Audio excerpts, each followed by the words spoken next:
Salam kebajikan. Salam sujud Karende Malempang, Adil Katalino, Bacuramin Kasaruga, Basengat Kajebata, harus baik, mungkin kawan-kawan ya baru mendengar begitu salam yang terakhir. Nah, kita perkenalkan salam ini adalah salam semboyan begitu dari orang Kalimantan Tengah. Nah, nanti kita juga bisa sharing ya kepada kawan-kawan begitu apa sih salam yang dimiliki oleh daerahnya masing-masing.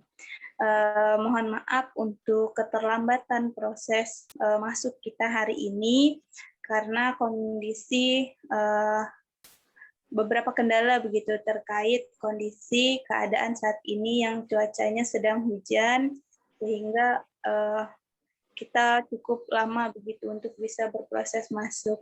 Nah, baik kawan-kawan, seperti jadwal yang sudah disampaikan sebelumnya bahwa pada pertemuan kali ini kita berkunjung ke rumah ibadah yang ada di Kalimantan Tengah. Namun mengingat begitu ya kondisi bahwa rumah ibadah dari satu tempat ke tempat lain itu memiliki jangkauan yang cukup jauh, yang cukup memakan waktu. Kita melakukan terhadap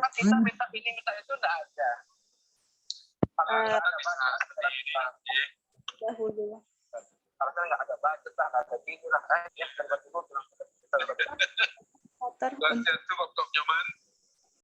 Ini baik teman-teman sekalian, silahkan disediakan terlebih dahulu buku ya dengan alat tulisnya begitu untuk mencatat terlebih dahulu apa saja nanti yang ditemukan karena ini tadi tidak bisa berkunjung langsung seperti pada pertemuan kita di museum waktu lalu, tetapi kita melakukan terlebih dulu take video begitu ya ke rumah-rumah ibadah itu sehingga nanti ketika kita penayangan takutnya teman-teman terlupa begitu apa saja yang sudah disampaikan. Nah, baik kali ini kita kedatangan tamu spesial begitu ya.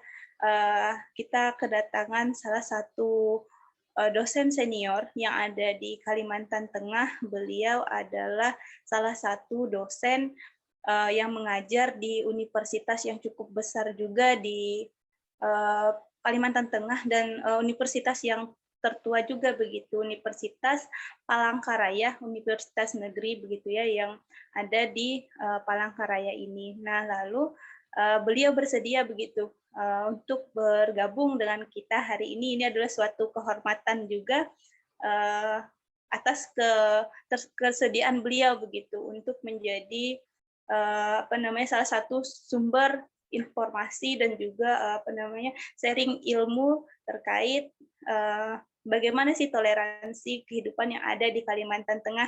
Baik yang terhormat Profesor Nyoman, selamat pagi Prof. Selamat pagi, Assalamualaikum warahmatullahi wabarakatuh. Salam, kemudian ya salam sejahtera untuk kita semua.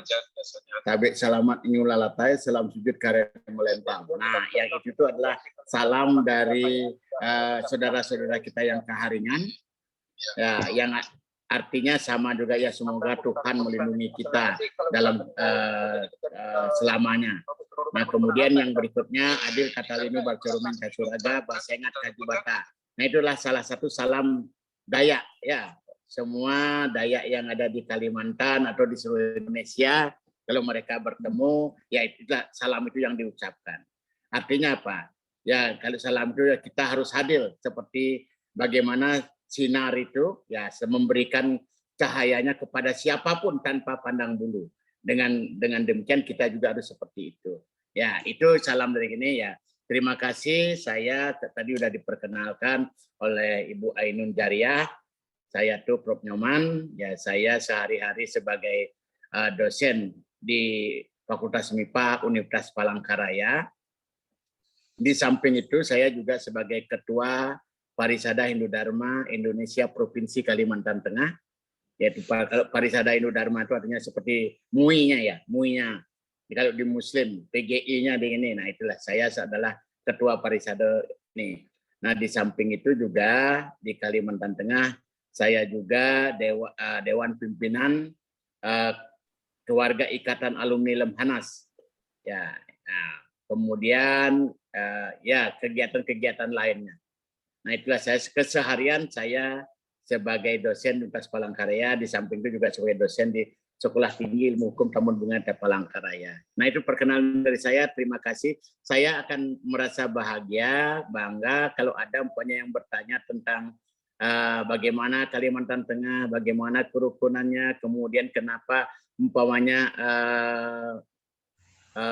kenapa saudara-saudara kita Keharingan menjadi agama Hindu. Nah itu nanti kalau ada yang bertanya nanti saya akan bersedia untuk mengkomunikasikan, menuturkan apa yang terjadi sehingga saudara-saudara kita dulu berintegrasi dengan Hindu. Di mana umur integrasi sekarang sudah 42 tahun. Saya kira itu Bu Ainun, terima kasih, saya kembalikan kepada Bu Ainun. Baik, terima kasih banyak Pak Prof atas ketersediaan dan keberkenanan Bapak untuk berhadir pada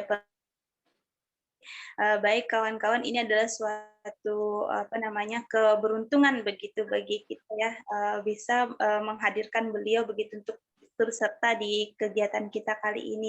Nah, mungkin kalau kita ketahui begitu ya, di Indonesia itu secara umumnya begitu setiap wilayah itu memiliki sejarah yang panjang. Nah, di mana pada sejarah yang panjang ini tentunya banyak begitu ya cerita-cerita dan sebuah kepercayaan-kepercayaan begitu. Nah, sehingga tadi sudah disinggung sedikit begitu ya, keunikan daripada Kalimantan Tengah ini ada suatu kepercayaan yang kemudian berintegrasi lalu diakui menjadi suatu agama begitu yang memang dilegalkan di Kalimantan Tengah dan diakui begitu secara nasional keberadaannya, dan tidak banyak daerah-daerah yang memiliki kepercayaan lalu kemudian kepercayaan itu diakomodir begitu oleh pemerintah untuk diwadahi dan diakui begitu ya. Nah, ini mungkin nanti akan menjadi bahasan sangat menarik begitu bagi kita semua, terutama di dalam rasa menumbuhkan toleransi antar umat beragama begitu. Nah, sebelumnya sudah saya sampaikan begitu ya, bahwa beberapa waktu yang lalu kita sudah take video ke beberapa rumah ibadah. Sebenarnya saya sebetulnya mau begitu untuk melakukan virtual Zoom seperti yang selalu begitu ya ketika kita ke museum, akan tetapi kondisinya tidak memungkinkan sehingga harus dilakukan take video terlebih dahulu. Mungkin silakan operator untuk ditayangkan terlebih dahulu cuplikan rumah ibadah yang sudah kita kunjungi begitu. Nah, baik, ini adalah salah satu kelenteng ya, ataupun vihara begitu. Selamat siang. Hari ini pada kesempatan kali ini kita sedang berada di salah satu rumah ibadah yang ada di Kota Palangkaraya. Nah, di mana hari ini kali ini kita akan ditemani oleh salah satu pemandu daripada rumah ibadah ini yang nanti akan menceritakan secara detail begitu ya, berkenaan dengan bagaimana sejarah maupun bagaimana ragam toleransi yang ada di Kota Palangkaraya, khususnya di dalam keselarasan antar umat beragama. Baik, mohon izin Bapak boleh diperkenalkan terlebih dulu. Ya, selamat pagi bagi saudara-saudari sekalian, salam sejahtera, salam sehat, tetap semangat. Semangat selalu. Ya, semoga yang sakit cepat sembuh ya. Amin. Nah, saya di sini sebenarnya cuma mewakili dari pengurus dari Wihara Awalokiteswara, alamat Jalan Cilikriwut kilometer 9 Palangkaraya. Kalau kemarin saya sempat ngomong tapi ya katanya diwakilkan saja. Nah, karena saya sudah lama juga di sini tinggal di sini, yang membersihkan lingkungan sini gitu kan. Terus Swastiastu. kalau mereka ada kesibukan lain jadi tidak bisa datang untuk menjelaskan masalah asal mula ada berdirinya tempat ibadah ini. Jadi pertama-tama saya mau mengawali tentang tempat ibadah ini yang awal mulanya berdiri tahun 1983. Dari tahun 1983 awal itu lagi rame-ramenya atau lagi perusahaan kayu lah ada di Kalteng gitu kan, masih boleh lah lalu dulu masih garap gitu kan. Nah, jadi ada 5 orang pengusaha ini yang sudah menetap di Kalteng udah beberapa tahun, tetapi tempat ibadahnya tidak ada. Jadi dari kelima orang pengusaha ini beda-beda kepercayaan atau agamanya. Jadi ada yang Konghucu, ada yang Buddha, ada yang kalau yang sekarang ada Buddha material sebutannya itu. Nah, cuma dari ketiga itu ada. Jadi dari 5 orang itu mencari tanah di sekitaran Cilikriwut kilometer 9 baru dapat itu. Nah, jadi awal mulanya itu berdasarkan kesepakatan bersama mereka itu, walaupun ada sebagian juga agama Buddhanya di Palangkaraya, tetapi istilahnya itu masih sedikit, terlalu sedikit lah. Nah, jadi mereka di sini bangun sebuah kelenteng. Jadi karena dulu kan tahunnya kelenteng lah gitu.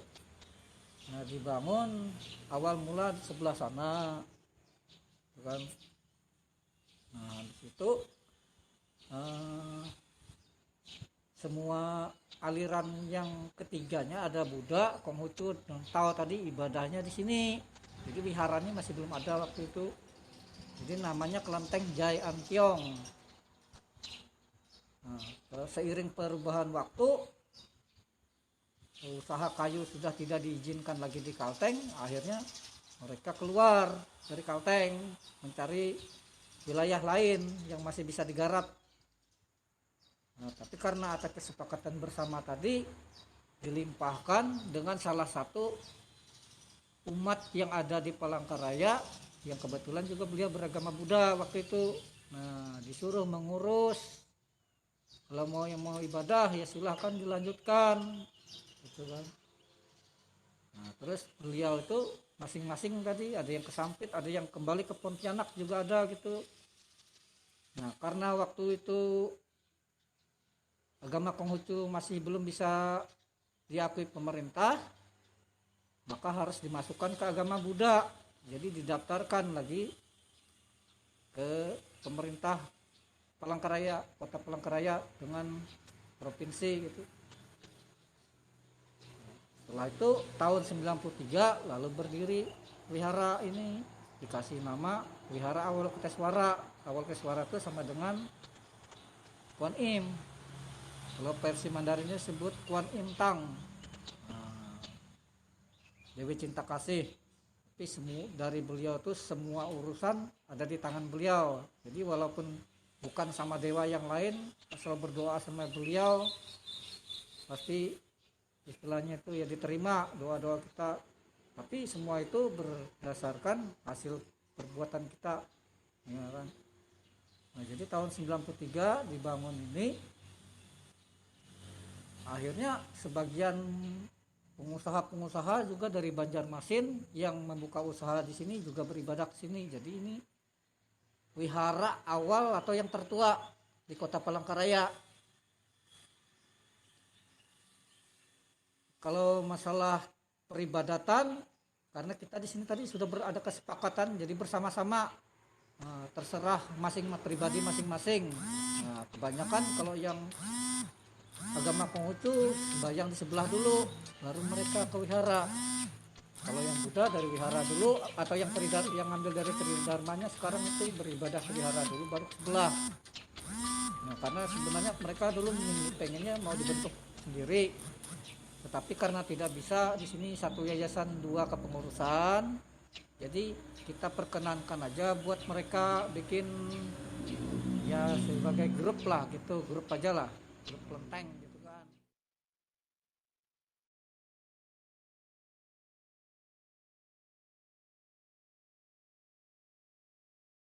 Baik, Assalamualaikum warahmatullahi wabarakatuh. Selamat malam, salam sejahtera untuk kita semua. Om Swastiastu, Namo Buddhaya, salam kebajikan. Kali ini kita sedang berada di sebuah rumah ibadah yang terdapat di Kalimantan Tengah, di mana nanti kita akan dipandu oleh salah satu begitu ya pengelola yang ada di rumah ibadah ini. Maka dari itu langsung saja kita berkenalan dengan beliau. Mohon izin Bapak, boleh diperkenalkan? Baik. Assalamualaikum warahmatullahi wabarakatuh. Om Swastiastu. Tabik selamat ningun lelatai, salam sujud karena melempang. Adil katalinu bacuramin kasuraga, bahasa ingat kaju bata. Harus. Baik, selamat malam. Pertama-tama marilah kita mengucapkan puji syukur kehadirat Yang Widiwasa, Tuhan Yang Maha Esa, Ranjing Hatala Langit, karena atas sasung kotawara nugrahanya kita dapat berkumpul ya di sini di Wantilan Pura Pitamaha dalam rangka wawancara ya tentang keberadaan Pura Pitamaha. Saya Profesor Dr. Nyoman Sudiana MSc, Ketua Parisada Hindu Dharma Provinsi Kalimantan Tengah. Keseharian saya adalah sebagai dosen di Fakultas MIPA Universitas Palangkaraya. Baik, Bapak boleh diceritakan begitu ya bagaimana sih sejarah adanya pura ini begitu? Baik, terima kasih. Pura ini disebut dengan Pura Pitamaha. Pertama didirikan pada tahun 2000-an ya. Saya ke sini sudah ada. Pertama dalam pura ini adalah bentuknya kecil sekali.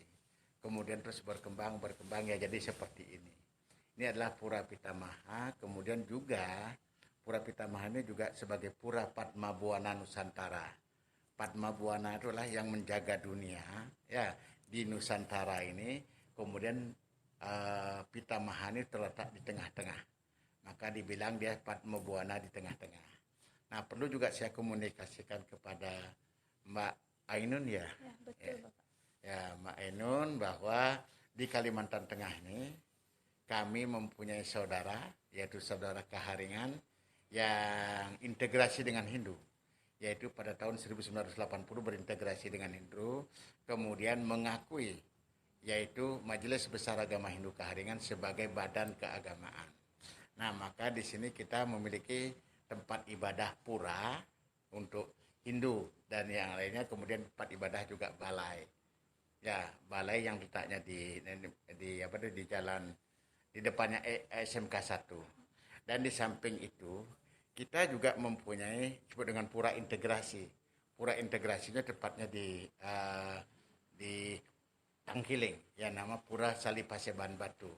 Ya, kemudian kami di sini itu ya kalau kita lihat Hindu dimanapun dia berada pasti dia akan meningkatkan ya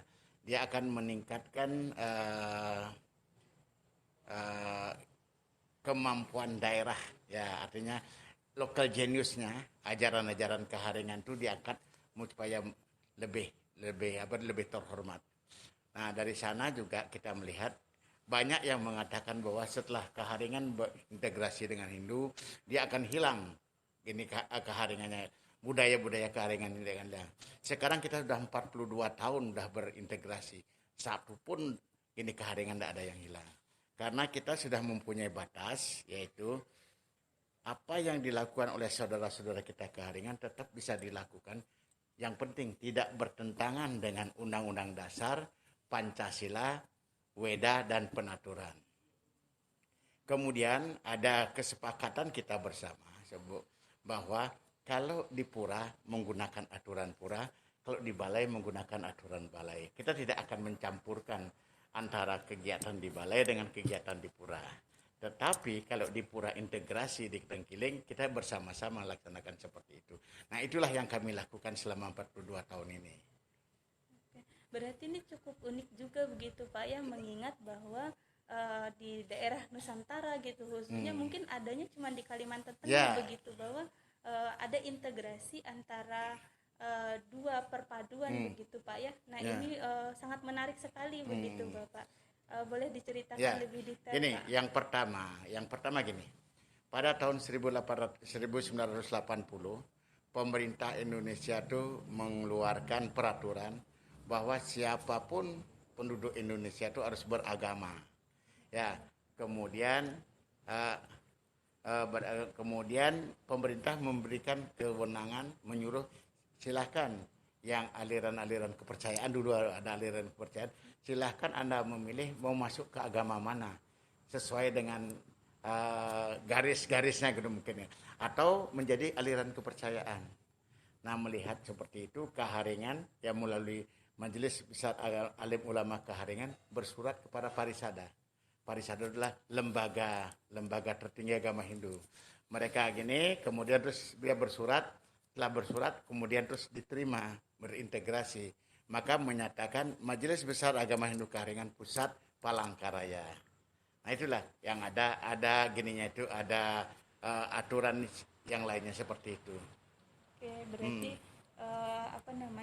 di Kalimantan Tengah sendiri begitu Pak ya, terdapat begitu ya suatu kepercayaan yang dulunya kemudian ketika sudah berintegrasi begitu dengan Hindu maka menjadi Hindu Kaharingan begitu Pak ya.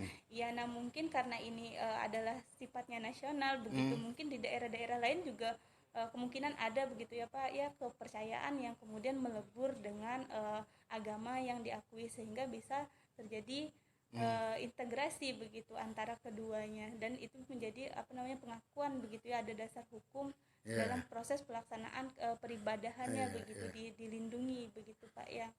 Baik Pak, untuk ini sendiri begitu bagaimana proses bisa dibangunnya pura ini begitu? Oke, pertama di sini itu adalah sebenarnya yang di sini itu bukan Bukit Hindu sebenarnya namanya ya. Begitu. Ya, pertama sebenarnya namanya di sini Bukit Induk. Bukit Induk. Bukit itu kan ada semut-semut yang bikin rumah-rumah dengan tanah itu ya. Betul. Itu namanya dia seperti Bukit Induk. Tetapi orang itu karena sebagian besar orang yang tinggal di sinilah agama Hindu, maka dibilang Bukit Hindu. Akhirnya berubah jadi Bukit Hindu. Berarti Ya. itu historis. Ya, ini sudah Bukit Hindu, kemudian dibangun pura. Ini sebenarnya dulu pada waktu zaman pemerintahan gubernur ini, mereka memberikan sebenarnya ya di sini tempatnya harusnya, nah di sebelah kita itu harusnya gereja ada Hindu, kemudian terus ada Islam gini tuh. Kita sepertinya dibuat seperti itu gitu loh ya. Makanya kita lihat dari dulu dah kita lihat toleransi antara agama-agama yang ada di Kalimantan Tengah itu sudah luar biasa. Nah, kemudian dari sana kita bergerak kepada pemberdayaan. Ini swadaya sebenarnya, sebagian besar swadaya yang pertama yang dibangun yaitu Pelinggih itu malah pasirnya datangnya dari Bali itu. Pasirnya dibuat di Bali. Kemudian berikutnya setelah gini kita tahu bahwa pasir di sini tuh boleh juga dipakai, tapi diayak. Maka diayak dengan butir yang tertentu kita bisa akan didapatkan seperti itu. Nah, makanya terjadilah seperti ini. Nah, kemudian kemarin penetapan pura bahwa kalau di Hindu itu biasanya seperti Bali itu ada di utara, di selatan, karena setiap mata angin itu ada yang menguasai ya, dipersonifikasi Tuhan yang bertanggung jawab, itulah seperti kami itu. Makanya dikatakan bukan politisme tapi Tuhan yang bertanggung jawab. Tuhan itu kan Maha Esa, Maha semuanya gitu ya. Makanya setiap ujung sudut-sudut itu ada yang menjaga gitu. Orang di Hindu itu yang utara namanya Wisnu ya, yang timur namanya Iswara, yang barat namanya Brahma, yang selatan Brahma, Daksina, yang barat Pasimo itu adalah Mahadewa, yang tengah-tengah Siwa gitu ya. Kemudian digini semuanya seperti itu.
Betul sekali. Kalau di Kota Palangkaraya sendiri itu kapan ya mulai difasilitasi begitu oleh pemerintah daerah, karena kan sudah diakui gitu ya sebagai agama yang legal di Indonesia. Itu sejak kapan?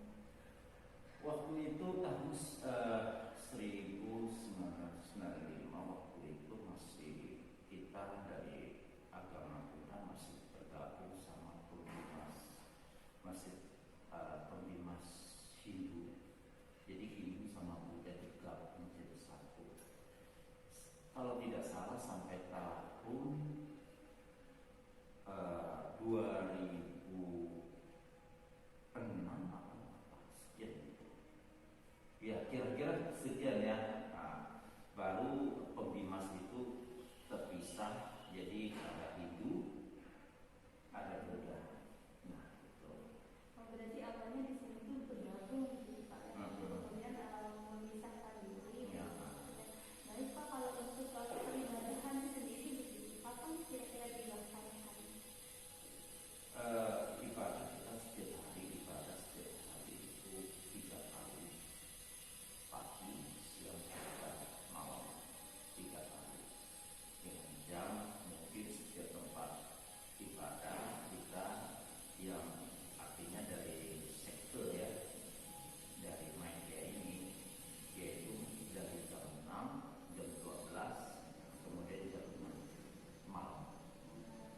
Apakah ada hari-hari khusus begitu Pak, misalnya untuk peribadahan itu, kalau misalnya perayaan kan sudah pasti juga ketika hari raya besar begitu pasti. Nah, untuk peribadahan sendiri apakah ada hari-hari khusus tersendiri gitu, selain yang rutinitas begitu yang dilakukan? Kalau hari besar tetap ada. Kalau sembahyang memang kita rutinitasnya tiap hari. Iya, hari bersama dengan teman-teman kita, ya katakan kita bersama seperti itu. Kalau mereka kan 5 waktu, kalau kita ini ya sehari 3 kali cuma rutin, ya rutin terus. Nah, kemudian soal hari besar kita ada hari besar keagamaan atau besar. Ini ada lagi, ini ada tanggal 1 Imlek, tanggal 15 Imlek, bulan purnama, bulan gelap ya. Nah, itu setiap bulannya ada.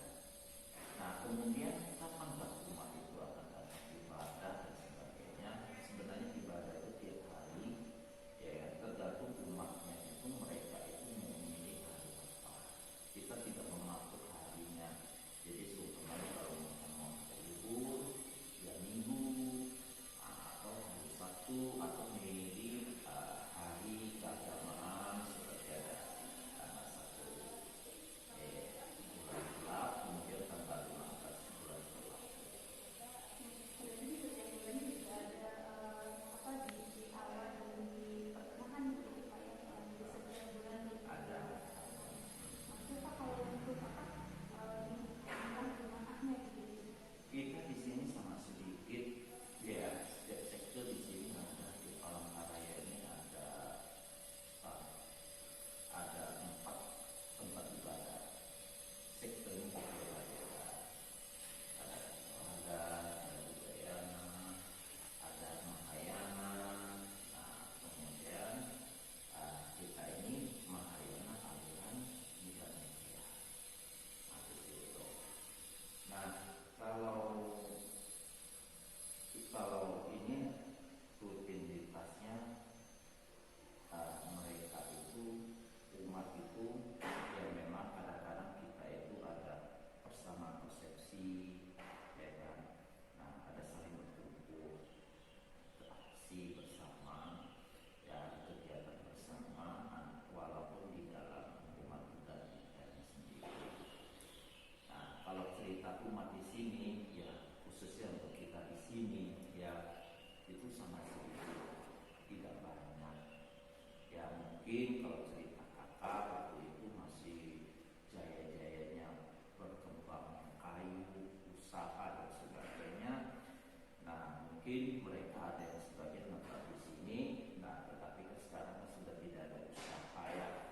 Nah, kemudian mereka berpindah.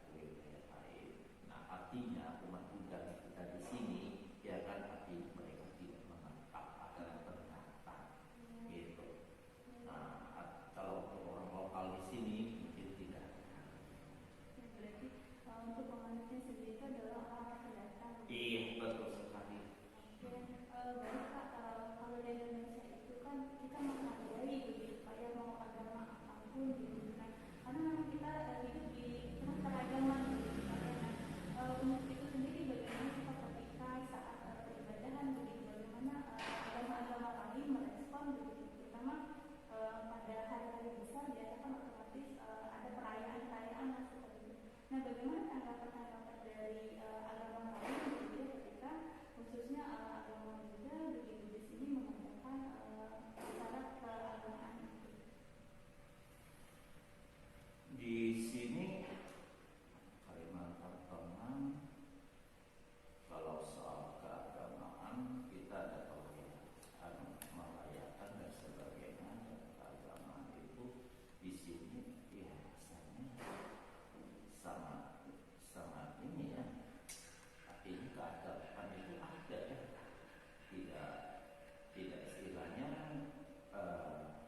tanggapan mereka juga biasa-biasa aja, artinya ya itu memang setiap agama itu harus dijalani, tidak harus mereka itu istilahnya ada satu polemik dan sebagainya, mungkin tidak ada itu seperti itu. Berarti tingkat toleransinya cukup Nah, tinggi. iya betul sekali. Karena kita melihat juga di beberapa negara kadang-kadang itu bisa mengerdilkan begitu bagi agama-agama yang penganutnya minoritas kadang-kadang seperti itu. Jadi kita sangat bersyukur setidaknya tinggal di Indonesia yang memang mengakomodir itu Pak ya, jelas begitu bahwa Pancasila atau Pancasila itu menjelaskan bahwa kita berketuhanan yang Maha Esa, yang artinya setiap orang itu berhak menurut Iya, agama.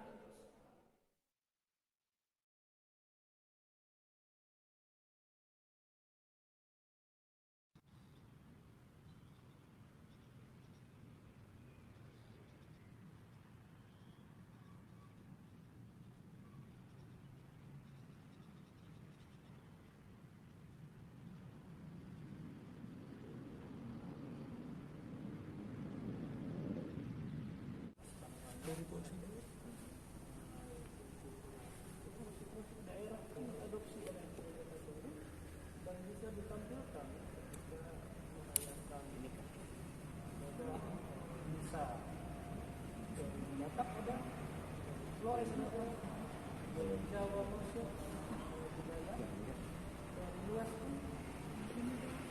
Semua tergabung dengan satu Islam ya.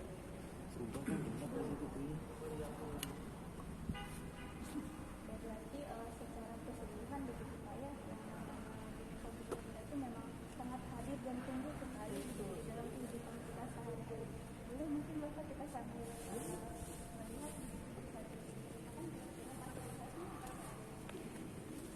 Ya, kalau tempat duduk ini sebetulnya 1350.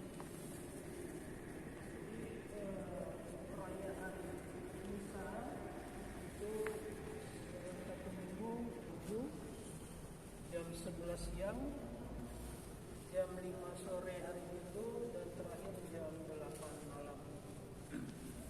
Ya, kalau fasilitas ya mungkin sama dengan gereja-gereja Katolik lainnya, hanya memang katedral ini pusatnya Katolik yang ada di Kalimantan Tengah ya. Jadi mungkin kelihatan gedungnya lebih besar, tapi sebenarnya gereja baru pemekaran dari katedral ini yang di kilometer 9 justru lebih besar. Mereka bangun lebih besar dari katedral. Jadi mereka hanya menyebut sebagai gereja paroki, beda dengan katedral. Nah, inilah.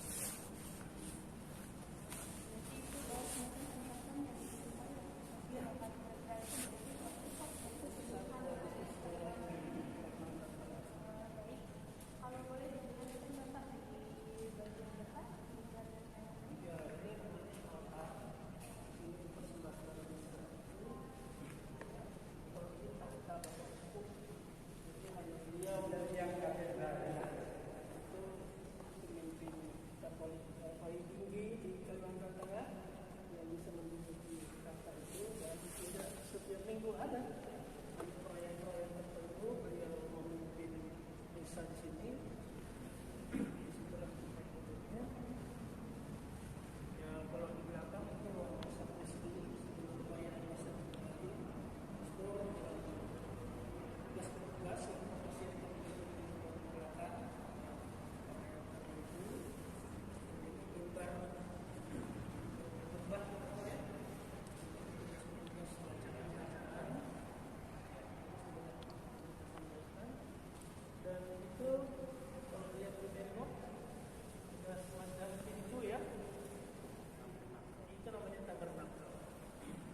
gereja pertama di Palangkaraya, satu-satunya di Palangkaraya sejak tahun 50-an itu.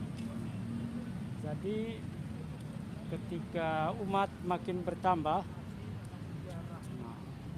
panitia mulai membangun gedung gereja baru yang representatif, yaitu tadi yang di sebelah.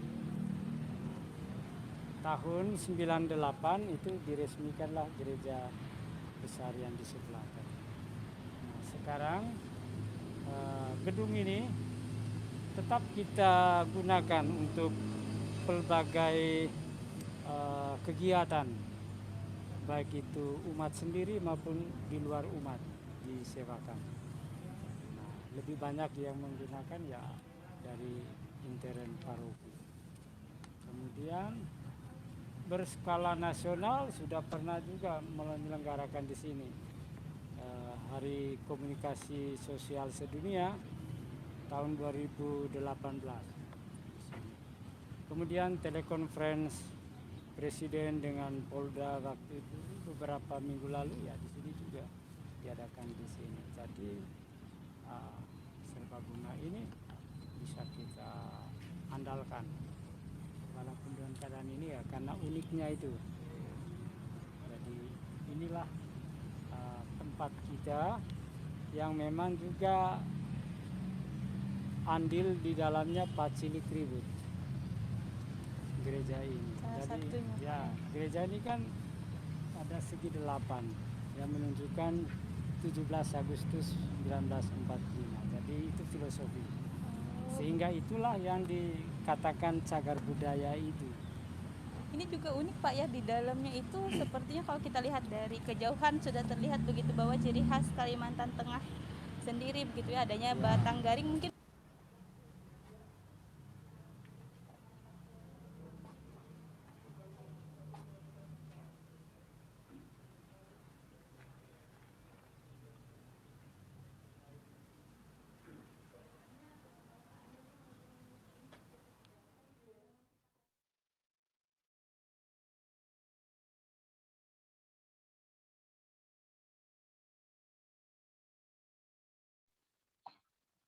Oke, baik kawan-kawan semua.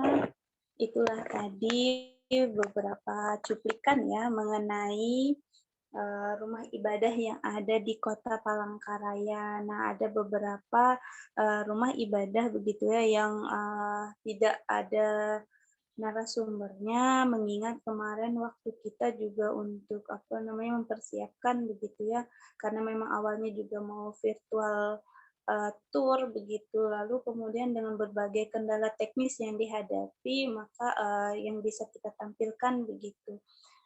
Itulah tadi yang bisa kita suguhkan, kan tetapi tentunya tidak mengurangi rasa kebersamaan begitu ya di dalam proses kehidupan sosial, terutama di dalam proses menghargai beragam agama maupun kepercayaan yang kita yakini begitu, sehingga nilai-nilai daripada pesan-pesan yang ada tadi bahwa di Kalimantan Tengah khususnya di Kota Palangkaraya begitu segala kehidupan sosial di bidang keagamaan itu berjalan dengan baik begitu ya,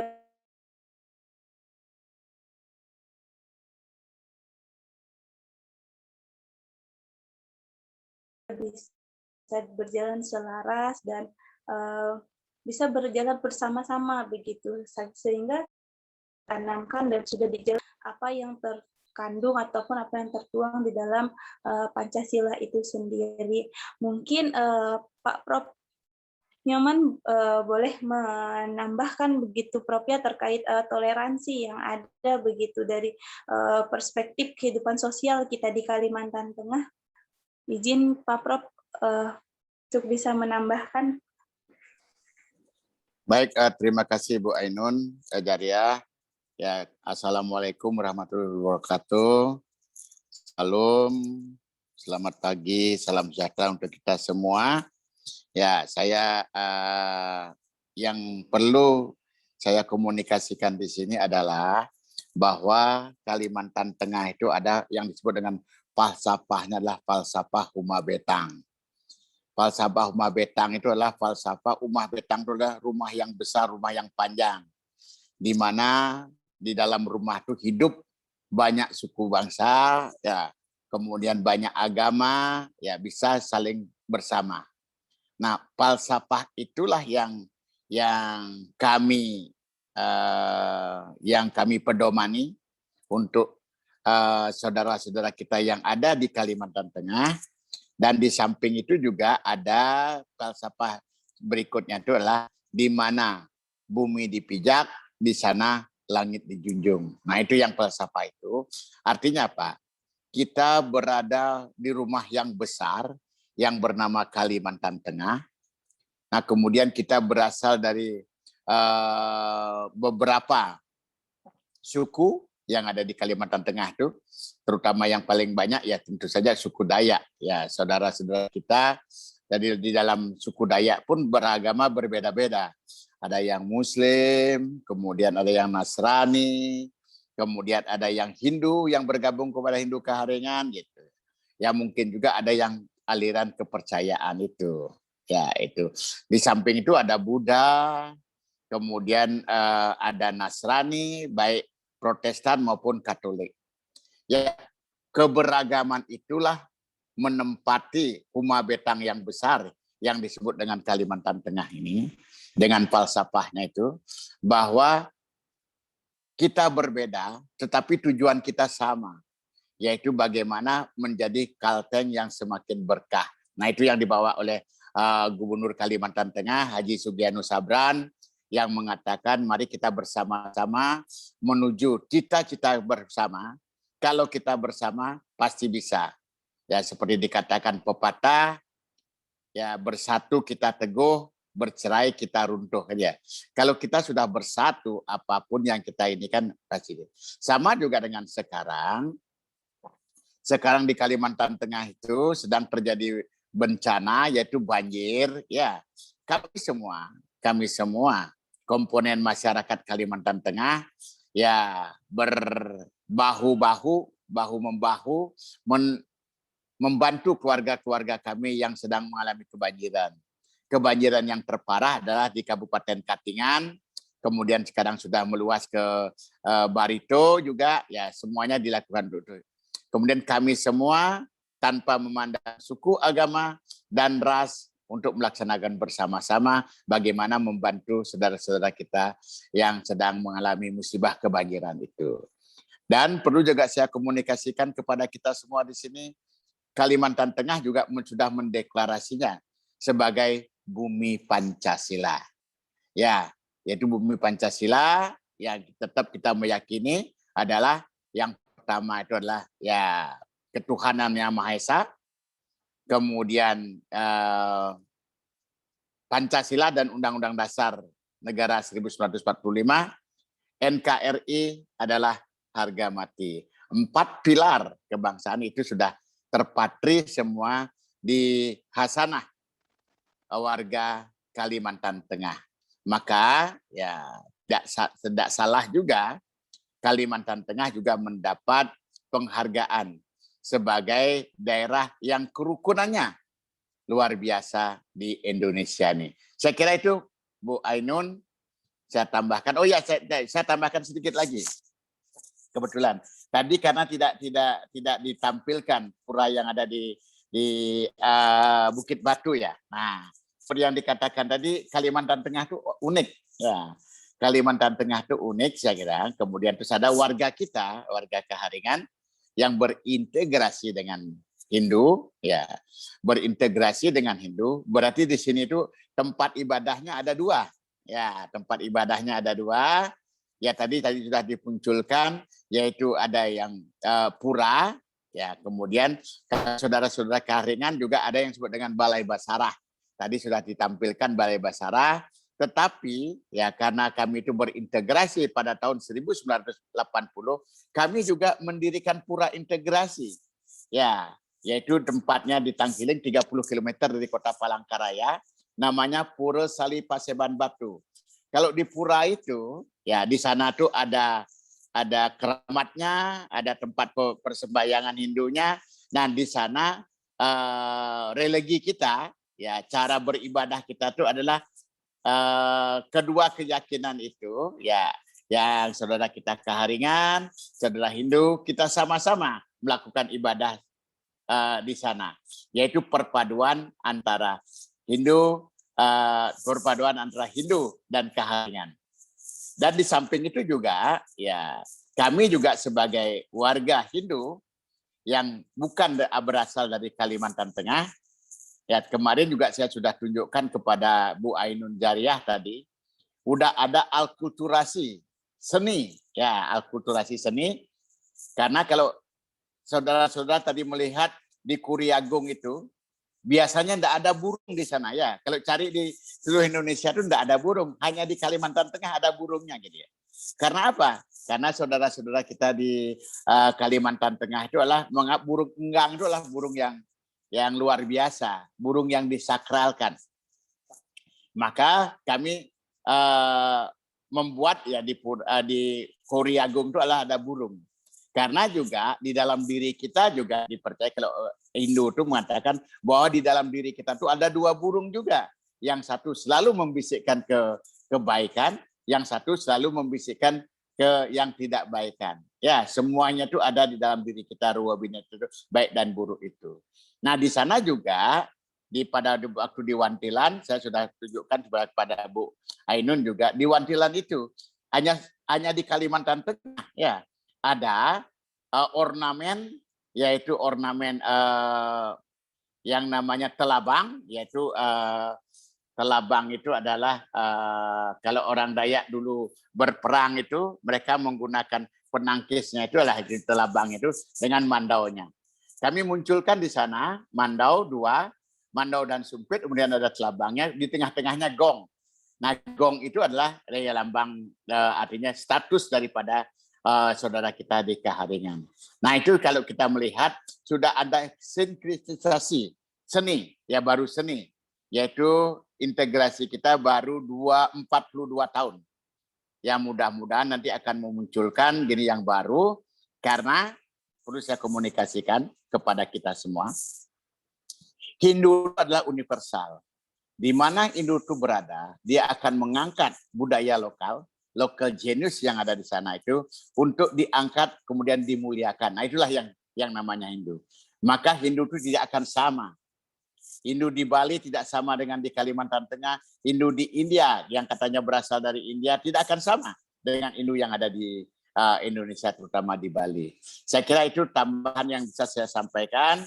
Kemudian kalau memang ada yang ingin mendapat informasi tambahan, ya silahkan, saya akan menunggu. Mudah-mudahan bisa saya komunikasikan, bisa saya jelaskan supaya ya di antara kita mengenal saudara kita di Kalimantan Tengah. Karena banyak yang tidak tahu ibu kota Kalimantan Tengah itu apa, banyak yang tidak tahu bahwa Palangkaraya itu adalah ibu kota Kalimantan Tengah. Di mana Palangkaraya itu adalah bahasa Sangyang, ya bahasa saudara kita Keharingan. Palangka itu adalah tempat sajen. Raya itu adalah besar. Itu tempat sajen yang besar itulah disebut dengan Palangkaraya. Nah, itu gininya tuh. Terima kasih, saya kembalikan kepada Bu Ainun.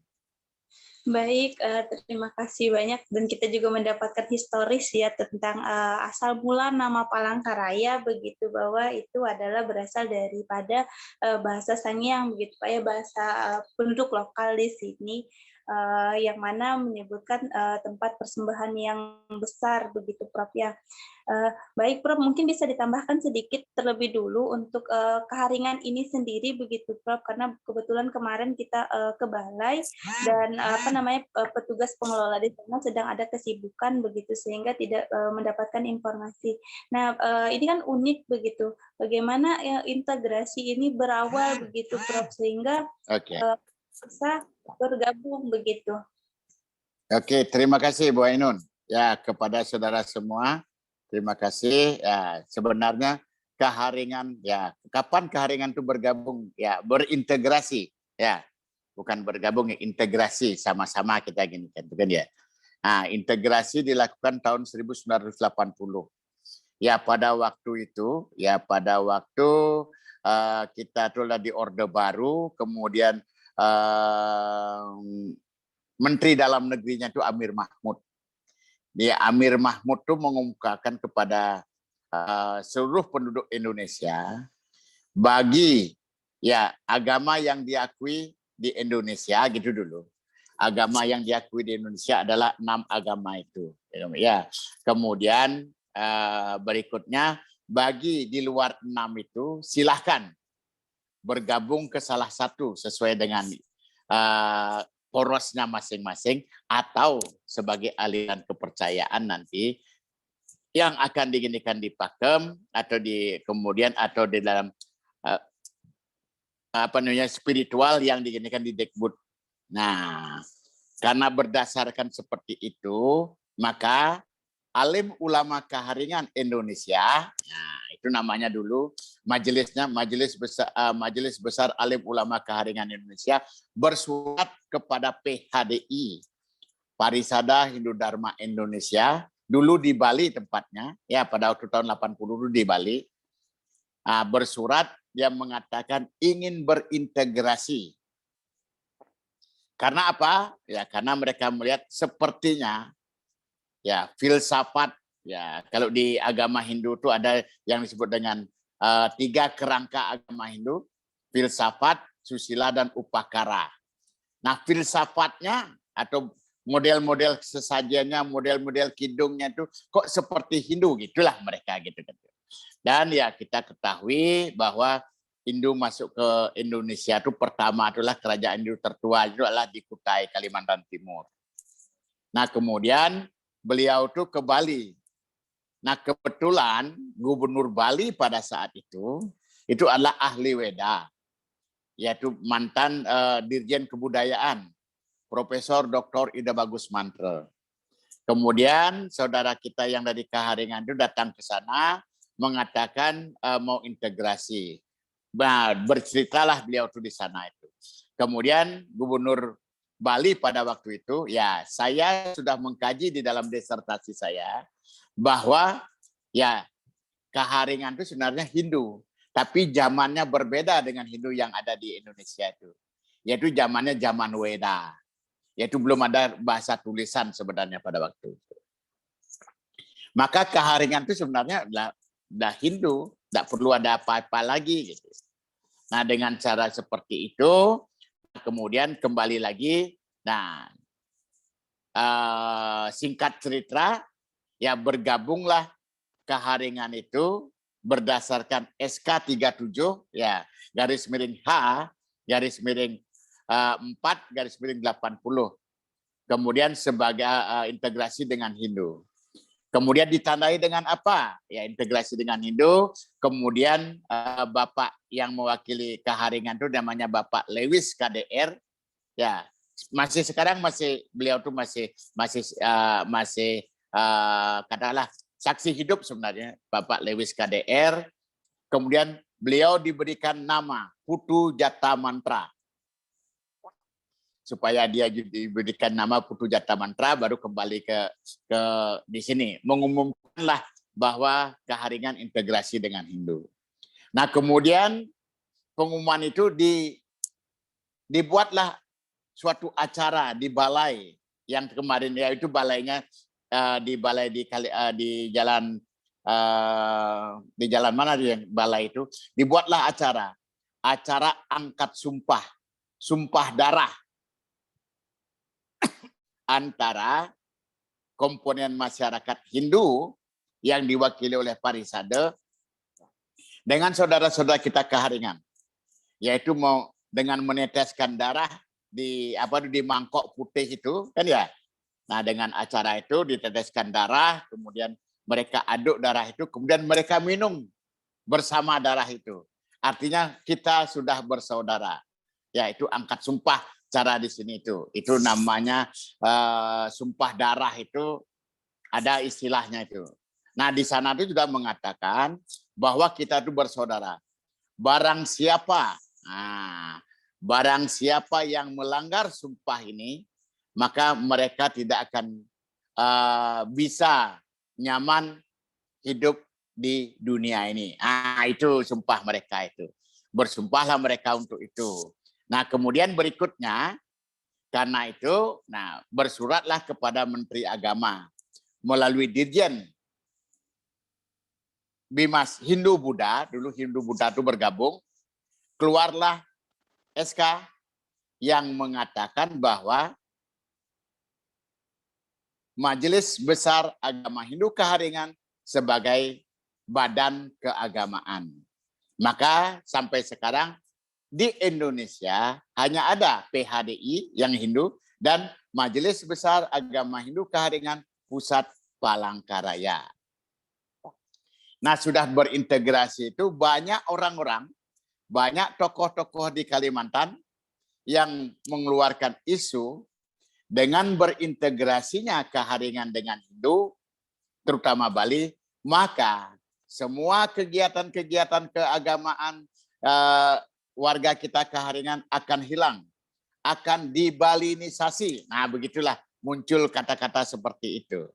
Ya, kami dari Parisada Hindu Dharma Indonesia Provinsi Kalimantan Tengah kemudian membuat surat edaran nomor 1 tahun 80 yang isinya pertama, saudara-saudara kita Kaharingan yang telah integrasi dengan Hindu, Anda kami persilahkan melaksanakan semua kegiatan-kegiatan keagamaan seperti yang telah dilakukan. Yang penting tidak bertentangan dengan weda, panaturan, dan hukum yang berlaku di Indonesia. Nah, surat itulah yang keluar, maka sampai sekarang antara kami dari Parisade, kemudian dengan majelis tidak ada pertentangan sama sekali. Ya, karena mereka melakukan ibadahnya sesuai dengan aturan-aturan yang ada di majelis, kemudian kami Parisade melakukan ibadah kami sesuai dengan aturan Parisade. Kemudian kalau di pura kita menggunakan tradisi atau religi seperti apa yang dilaksanakan di pura, sedangkan kalau di balai kita menggunakan religi atau kebiasaan-kebiasaan apa yang dilakukan di balai. Artinya kita menyesuaikan diri. Kalau ke balai kita menggunakan aturan balai, kalau di pura kita menggunakan aturan pura. Kemudian salam kita adalah yang pertama Om Swastiastu. Itu Om Swastiastu itulah Hindu di Indonesia adalah Om Swastiastu. Yang artinya ya Tuhan berilah kami keselamatan supaya kami bisa selamat dalam mengerjakan apapun yang kami lakukan. Nah itu gini itu. Kemudian salam saudara kita di Kaharingan adalah ya tabi salamat lingunalatai salam sujud Karendem Malempang. Artinya apa? Sama juga dengan Om Swastiastu. Dan perlu saya komunikasikan kepada kita semua, Om Swastiastu itu bukan bahasa Bali. Itu adalah bahasa Sanskerta. Ya, kalau tabi salamat ngilingu nalatai salam sujud Karendem Malempang itu adalah bahasa Sangyang. Ya, bahasa yang digunakan oleh saudara-saudara kita Kaharingan di dalam buku-buku mereka, bahasa Sangyang, walaupun tulisannya adalah tulisan Latin. Ya, maka saudara kita Kaharingan mempunyai bahasa yang biasa digunakan untuk pemujaan adalah bahasa Sangyang.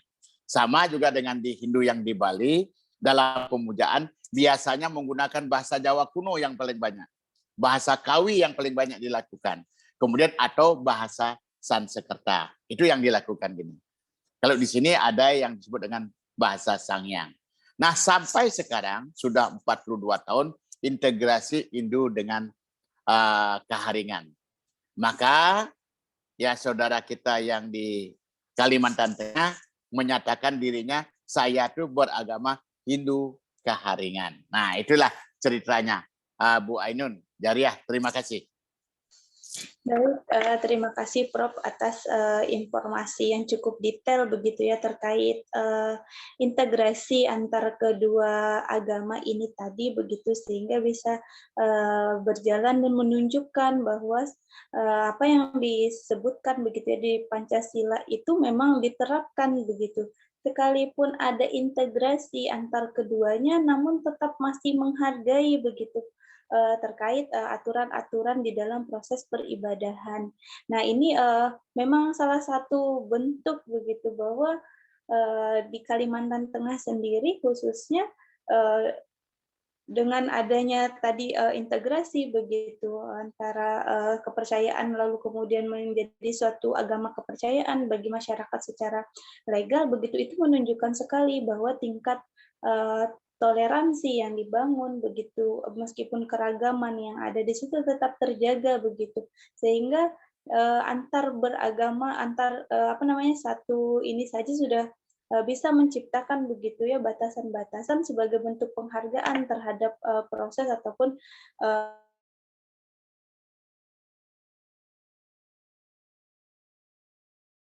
ajaran-ajaran yang sudah ada begitu agama-agama lainnya begitu Prof ya. Karena Oke, Bu Ainun, saya tambahkan sedikit mumpung saya ingat ya. Nah, saya tambahkan sedikit saja. Dengan berintegrasi itu kita tahu ya, untuk mengisi integrasi itu kita perlu sumber daya manusia yang handal. Ya, maka pada saat yang utama yang kami lakukan adalah kita mendirikan sekolah. Ya, kita mendirikan sekolah. Ya, tapi pada saat itu kita mendirikan yang namanya PGA, ya, pendidikan guru agama gitu ya. Karena baru kita menjadikan guru agama, kemudian kemudian karena tidak boleh ada gini, maka jadilah dia diploma 2 agama dulu. Kemudian karena tidak boleh menjadi diploma 2 menjadi sekolah S1, sekolah tinggi agama Hindu. Ya, sekolah tinggi agama Hindu Tampung Penyang itu namanya, sekolah tinggi agama Hindu sekolah tinggi agama Hindu Kaharingan Tampung Penyang.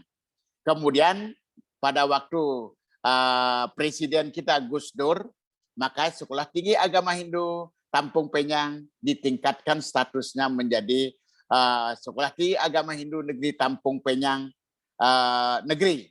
Nah, sekarang sekolah tinggi itu sudah berubah menjadi Institut Agama Hindu Negeri Tampung Penyang Palangkaraya. Nah, itulah di mana di institut itu yang dosen-dosennya adalah ya saudara kita Kaharingan, kemudian ada orang Balinya, ada orang Jawanya, kemudian juga ada Muslimnya. Ya, karena di Departemen Agama kalau bidang-bidang ilmu yang gini udah bisa seperti hukum, kemudian bahasa Inggris, kemudian bahasa Indonesia, kemudian juga ilmu komputer gitu ya. Nah, itu ada beberapa saudara-saudara kita yang Muslim sudah menjadi dosen di Institut Agama Hindu Negeri Tampung Penyang. Saya kira itu tambahnya, Bu Ainun. Terima kasih. Baik, Prof. Terima kasih banyak atas informasi tambahannya. Baik kawan-kawan semua, saya rasa cukup banyak sudah ya informasi terkait bagaimana nilai-nilai toleransi yang dibangun begitu. Bahkan tadi barusan Prof bilang bahwa di sekolah tinggi ilmu agama Kaharingan ini sendiri begitu ada agama-agama lain yang mengajar di situ. Nah, itu salah satu bentuk begitu bahwa kita tetap menghargai, menghormati perbedaan yang ada. Baik, sesi selanjutnya silahkan kawan-kawan untuk mengajukan pertanyaan ataupun berdiskusi, sharing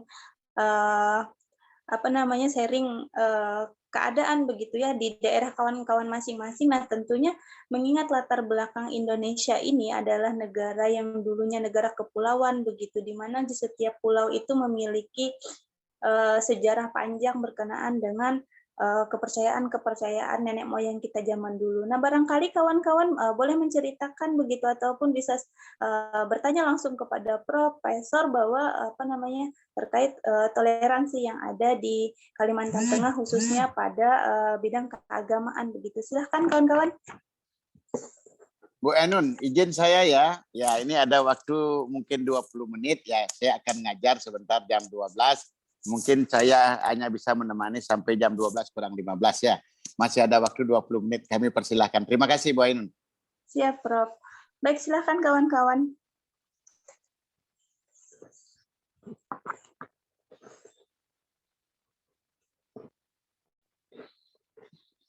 Silahkan yang mau bertanya, mungkin Maijen. Iya, Bu.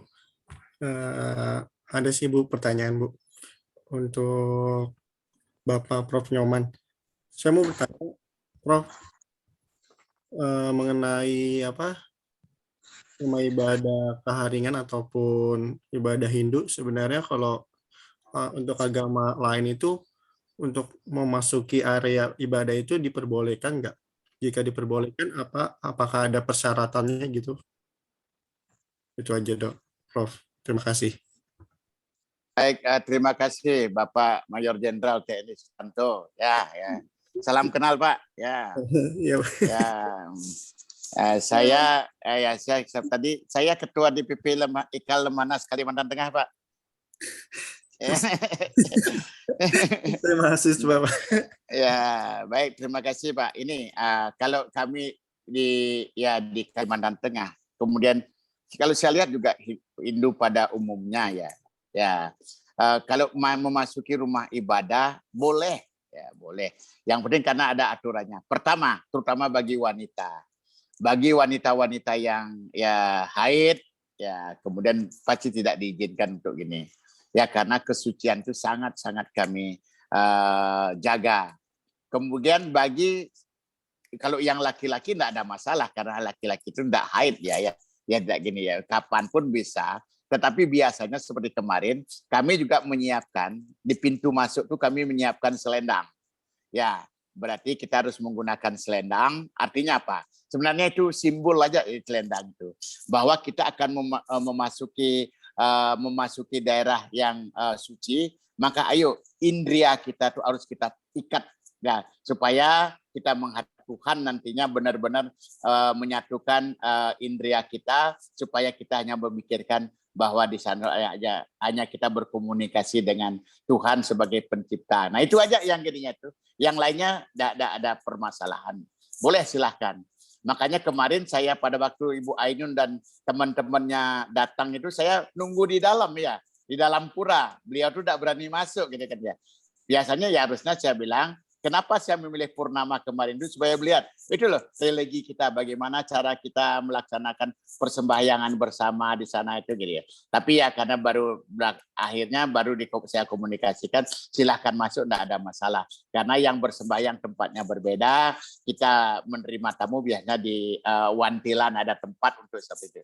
Ya Pak Mayor Jenderal, nah itu ya bagi kami itu silahkan ya karena gini.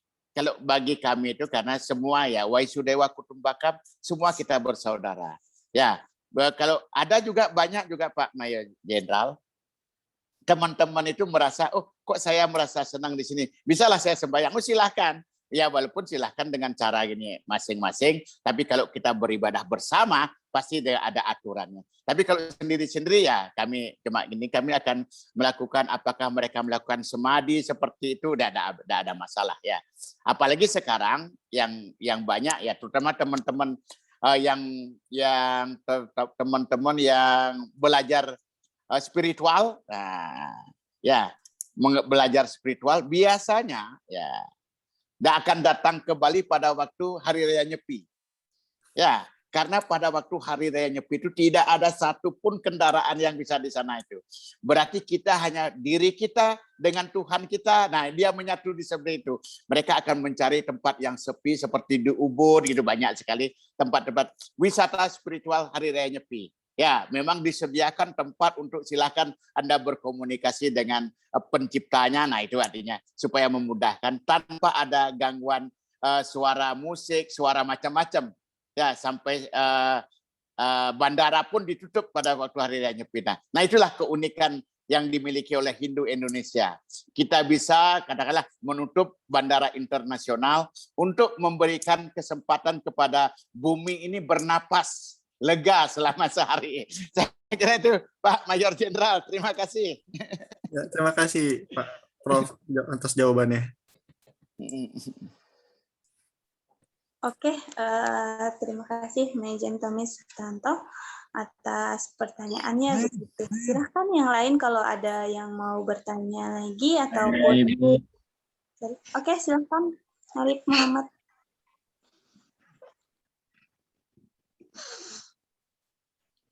Misi Pak Mayor Jenderal. Saya izin bertanya nih Pak Prof. Ini mungkin cakupannya lebih luas gitu. Prof mungkin lama ya di Kalimantan gitu. Mungkin bisa diceritakan dinamika toleransi yang ada di Kalimantan itu bagaimana dari tahun ke tahun yang Prof tahu gitu. Karena kalau kita lihat sekarang itu sepertinya di daerah lain itu banyak yang terjadi diskriminasi, bahkan ada yang ekstrim gitu, yang sampai menghancurkan rumah ibadah.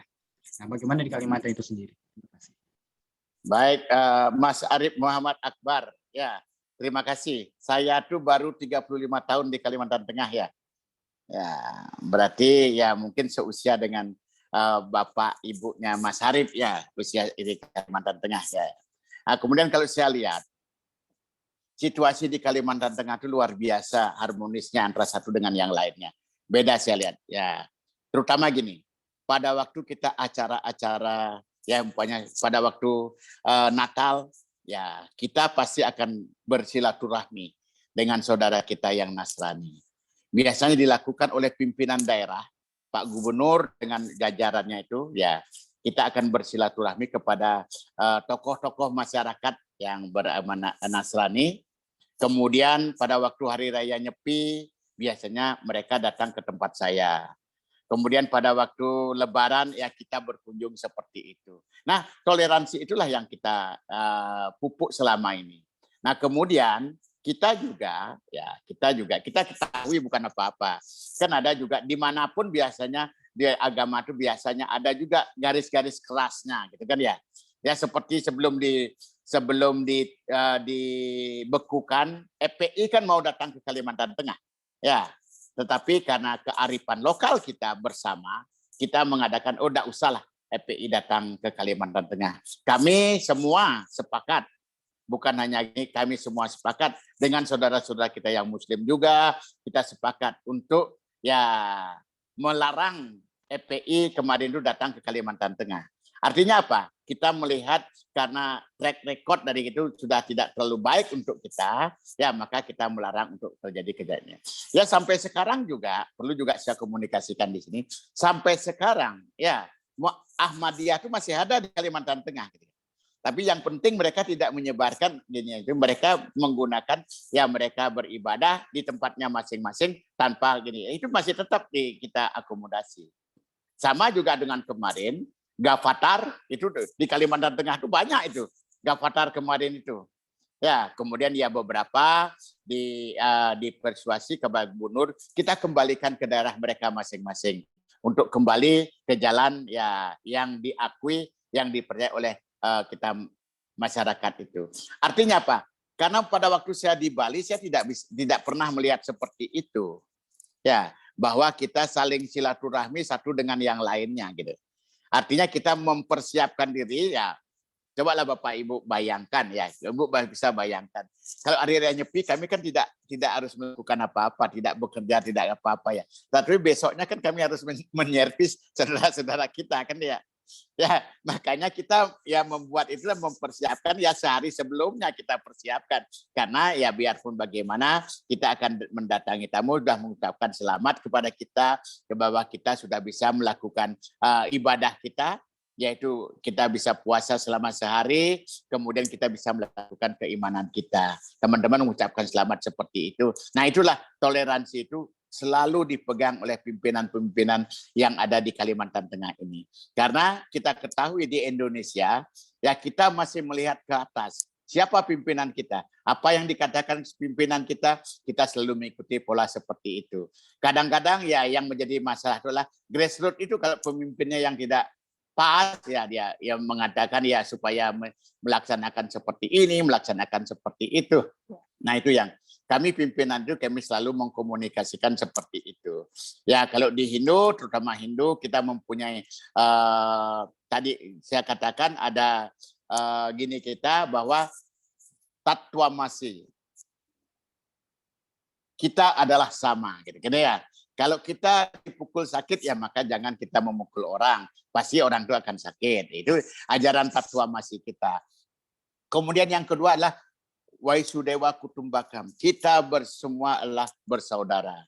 Kemudian yang tidak kalah pentingnya, yang sudah diakui oleh UNESCO adalah kita mempunyai falsafah Trihitakarana. Trihitakarana itu adalah 3 penyebab kebahagiaan untuk hidup di dunia ini. Yaitu ya bahagia, ya hubungan baik antara manusia dengan penciptanya, yaitu manusia dengan Tuhannya. Kemudian hubungan baik antara manusia dengan ciptaannya, berarti manusia dengan manusia, manusia dengan binatang gitu. Kemudian yang ketiga adalah hubungan baik antara manusia dengan lingkungannya. Kalau semua menerapkan seperti itu, pasti ya tujuan dari agama Hindu seperti Moksartam Jagadita, ya Caiti Dharma pasti akan tercapai. Karena tujuan agama Hindu tidak mencari surga. Ya, tujuan Hindu itu adalah menyatu dengan pencipta. Ya, karena kita bagian dari pencipta gitu. Kemudian kalau kita sudah ini, kita kembali sangkan paraning dumadi gitu. Itu dalam bahasa Jawanya dikatakan seperti itu. Kembali kepada pencipta. Saya kira itu Mas Arif, ya mudah-mudahan terjawab apa yang ditanyakan. Terima kasih. Baik, terima kasih Prof atas penjelasannya. Silahkan yang lain, barangkali masih ada waktu yang tersisa. Silahkan. Assalamualaikum. Nama saya Rika Angel Junangsi Putri. Izin bertanya, Prof. Kalau agama Hindu Karingan, apakah sama kayak agama Hindu yang ada di Bali? Apakah ada ciri khas tersendiri berdasarkan hari raya Nyepi, hari raya Kuningan, hari raya Gulungan? Apalagi ini kan kayak nggak di Bali gitu, kayak perbedaan antar daerah. Apa sih yang jadi ciri khas agama Hindu yang ada di Kalimantan tersebut, Prof? Terima kasih. Baik, saya langsung Mbak Ayun, ya. Baik, Mbak Ripka Angel, ya. Nah, cirinya sebenarnya pertama kalau kita lihat dari rumah ibadahnya sudah beda ya, kalau kita lihat. Ya, yang saudara kita Kaharingan, tempat ibadahnya namanya Balai. Dan beliau-beliau itu sembahyang tiap hari Kamis malam. Ya, berbeda dengan Hindu kebanyakan. Hindu kebanyakan itu sembahyang itu ya walaupun setiap hari 3 kali itu, yaitu pagi, siang, dan malam. Di samping itu ada hari-hari tertentu. Biasanya kami melaksanakan persembahyangan, yaitu tiap hari purnama dan hari tilem. Bulan penuh dan bulan mati itu biasanya kita lakukan. Di samping itu ada seperti dikatakan hari raya Galungan, Kuningan, ya banyak hari raya di Bali. Tetapi kalau bagi saudara-saudara kita Kaharingan, ya biasanya karena kita adalah Hindu Indonesia, hanya di Bali yang merayakan semuanya, tetapi kita di luar Bali biasanya kita rayakan hari raya Nyepi. Karena pada saat itulah satu-satunya yang masih diakui oleh pemerintah sebagai hari raya umat Hindu di Indonesia. Maka saudara kita Kaharingan juga melaksanakan hari raya Nyepi itu. Uniknya lagi di sini, ya kalau di Bali hari raya Nyepi sehari sebelum hari raya Nyepi itu ada yang disebut dengan pengerupukan. Ya ada disebut dengan tawur. Kemudian ya kemudian sorenya itu pengarakan ogoh-ogoh. Trademarknya Bali itu seperti itu. Nah di Kalimantan Tengah juga ya. Di Kalimantan Tengah saya berusaha, saya selaku Ketua Parisada Hindu Dharma Provinsi Kalimantan berusaha. Maka karena juga pada prinsipnya ya acara yang namanya pengerupukan itu adalah acara apa namanya ya pemberian sesajen ya, upacara penetralan sebenarnya ya, upacara penetralan untuk itu ya, makanya di Kaharingan ada juga acara itu. Namanya acara mereka itu adalah acara menyanggar. Istilahnya menyanggar. Modelnya sama. Nah, kami belum bisa menyatukan, tetapi kita melaksanakan bersatu. Ya, biasanya di Bundaran Besar Kota Palangkaraya, trademarknya Palangkaraya, pada di trademarknya Palangkaraya, kita bersama-sama melaksanakan kegiatan itu. Saudara kita Kaharingan melakukan menyanggar, kita melakukan Tawur Agung itu. Kemudian sama-sama malamnya mereka tuh ibadah mengelilingi dengan menggunakan ketambung itu, kita sudah selesai. Kemudian sorenya sama-sama juga ya kita menggotong ogoh-ogoh untuk mengelilingi bundaran besar Kota Palangkaraya. Nah itulah artinya gini. Artinya saudara kita keharingan, kita bisa melihat pakaiannya itu ya, pakaiannya biasanya menggunakan lawung dia.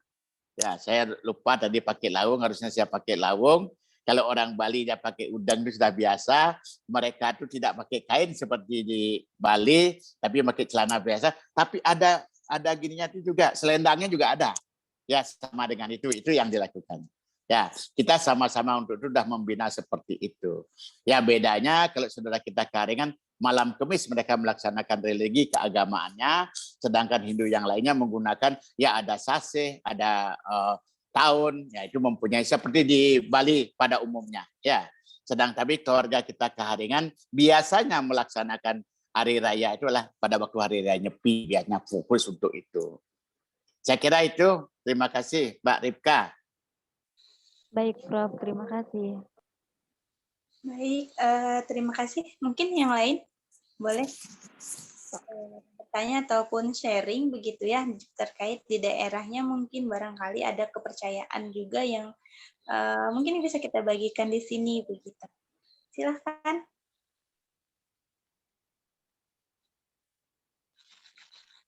Yang cewek-cewek nih, mana lagi suaranya?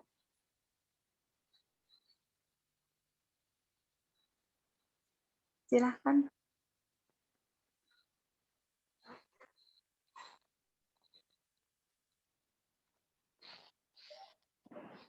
Yeni mungkin. Selamat siang, Bu. Dan oke, jadi saya ingin bercerita sedikit. Saya itu berasal dari Ketapang, Kalimantan Barat. Jadi untuk suku Dayaknya juga masih kental di sini. Terus mengenai salam yang tadi Ibu sampaikan juga di sini juga sering dipakai kan. Tapi apakah menurut Profesor sendiri itu suku di Kalimantan itu semuanya sama atau ada yang beda gitu? Terima kasih. Baik, baik, terima kasih. Heni Helena ya, Mbak Heni Helena dari Ketapang, Kalimantan Barat ya. Ya, kalau kita lihat sebenarnya suku Dayak itu beda-beda dia. Ya, suku Dayak itu beda-beda. Ya, sama dengan Kalimantan Barat. Suku Dayak Kalimantan Barat mereka tidak mengatakan dirinya Hindu keharingan. Ya, mereka semua Hindu gitu aja mereka. Tapi mereka melaksanakan kegiatan-kegiatan keharingan seperti itu, dan kebanyakan saudara kita di Kalimantan Barat itu adalah Katolik. Ya, kemudian kalau di Kalimantan Tengah, ya saudara Dayak kita itu ya di Protestan yang banyak. Kemudian sedangkan di Kalimantan Selatan, mereka kadang-kadang tidak mau mengakui dirinya Dayak. Mereka itu lebih banyak mengatakan dirinya orang Banjar, gitu ya. Ya, kecuali Meratus, ya Dayak Meratus mereka gitu ya. Sudah masuk ke pedalaman itu gitu. Ya sama juga dengan yang lainnya, ya mereka itu mempunyai religi yang berbeda-beda, ya cara mereka melakukan ini adalah berbeda, tidak seperti di Kalimantan Tengah, yaitu dengan balainya itu, ya mereka juga melaksanakan yang berbeda. Nah salamnya juga berbeda, ya. Tadi yang disebutkan saya itu adalah salam untuk orang-orang Dayak biasanya. Ya, yaitu Adil Katalinu, Bacuramin Kasuraga, Basengat Kajubata, itu salam orang Dayak itu. Ya, dulu Dayak itu satu dengan yang lainnya itu saling, setiap akan ada pemilihan kepemimpinan selalu melakukan perang, begitu dulu itu. Nah, kemudian setelah itu adalah yang disebut dengan perdamaian Tumbang Anoe. Perdamaian Tumbang Anoe itu dilakukan lama sebelum Indonesia merdeka, kemudian suku-suku Dayak itu bersatu dia di sana. Sudah tidak lagi melakukan apa yang disebut dengan ngayau. Ngayau itu adalah pemenggalan kepala suku satu dengan suku yang lainnya kalau mereka mau melakukan peribadatan seperti itu. Nah, di sanalah mereka mengatakan bersatu dengan sumpah mereka itu yang disebut dengan, maka ada disebut dengan perjanjian Tumbang Anoe itu. Mulai saat itulah tidak ada yang disebut dengan ngayau. Kalau dulu tuh ada istilah ngayau. suatu suku satu dengan suku yang lainnya, ya sebagai penaklukan itu kepala sukunya biasanya ya di Kayo seperti itu gitu. Tapi ya sudah itu ya, lama ceritanya seperti itu. Setelah adanya perdamaian Tumbang Ano itu, ya mereka itu sudah tidak ada lagi. Nah perlu juga saya komunikasikan, biasanya suku Dayak itu setiap aliran-aliran sungai bahasanya akan berbeda-beda. Ya, bahasa Dayaknya akan berbeda-beda. Dayak Kalbar pasti ya saya yakin berbeda dengan Dayak yang ada di Kalimantan Tengah. Dayak Kalimantan Tengah itu berbeda-beda. Dayak di Barito, Dayak di Kahayan, Dayak di Katingan, berbeda-beda bahasanya itu gitu ya. Ya, kemudian perbatasan itu ada di Dayak Meratus juga akan berbeda. Nah, itulah yang saya lihat banyak sekali ya yang terkenal seperti Dayak Danum, Dayak gini di Katingan, macam-macam lah gini ya Dayaknya itu. Tidak sama Mbak Heni. Ya, bahasanya juga tidak sama. Religinya juga tidak sama. Nah, sama juga dengan gini saya katakan. Kalau Dayak Kalimantan Tengah, terutama gini, menyatakan Tuhannya itu adalah Ranying Hatala Langit.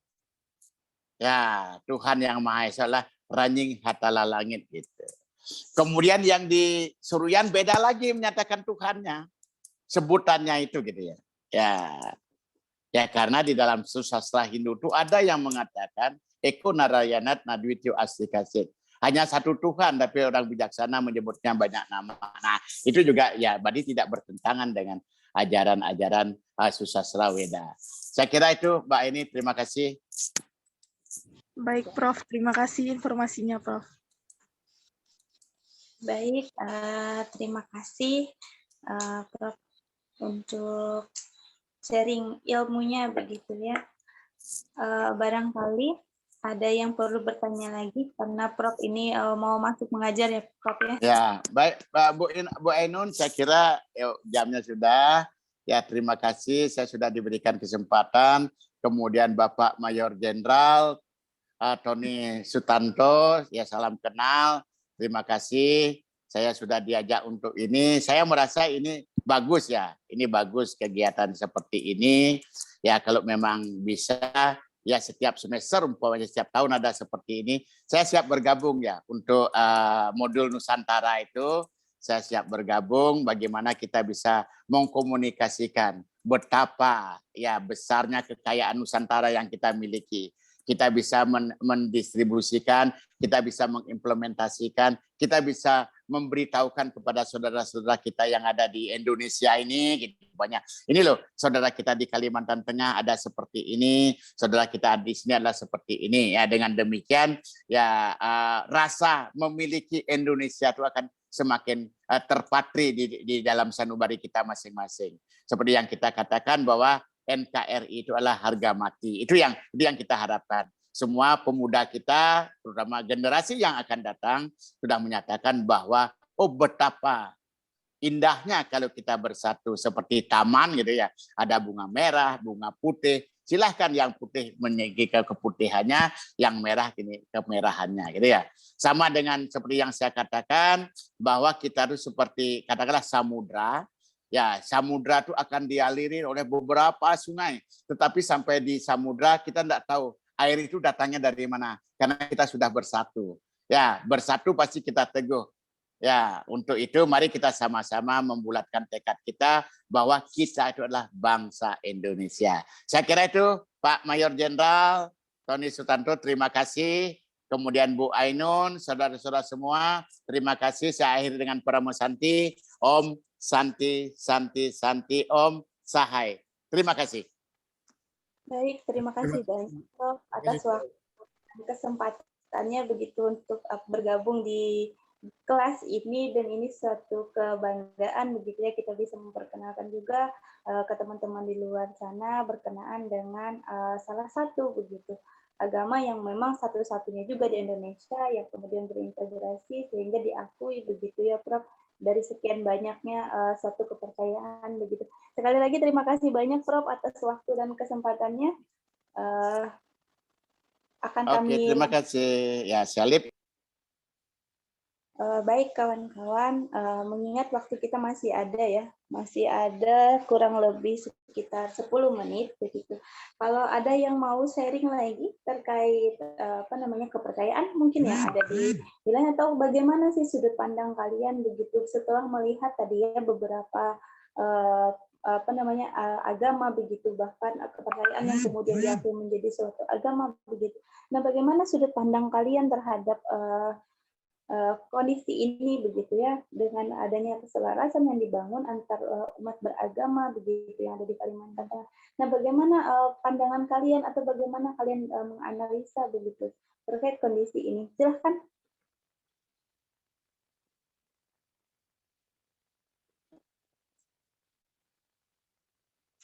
Silahkan kalau ada yang mau berbagi.